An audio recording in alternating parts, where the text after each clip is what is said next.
Third র্যাঙ্কে 3 জন আছেন। দক্ষিণ দিনাজপুর থেকে উদয়ন প্রসাদ, বালুরঘাট হাই স্কুল।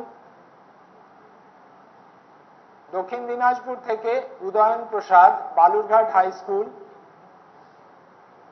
বীরভূম থেকে পুষ্পিতা বাসুরি,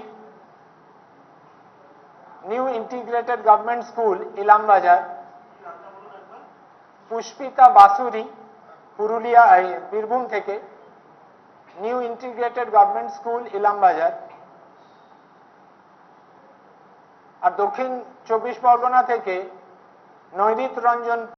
বন্ধুরা, এবারে মাধ্যমিক 2024 সালের পরীক্ষায় যারা যারা ফার্স্ট সেকেন্ড থার্ড হয়েছে আর কি, মানে ফার্স্টে যে চন্দ্রচূড় সেন রয়েছে কোচবিহার থেকে, সেকেন্ড থার্ডে 3 জন রয়েছে। তো এরা কিন্তু সেই রকম মানে মিডিয়া সেই পুরনো প্রশ্নই করেনি যে দিনে কতক্ষণ পড়তে, কি সহায়িকা বই পড়তে।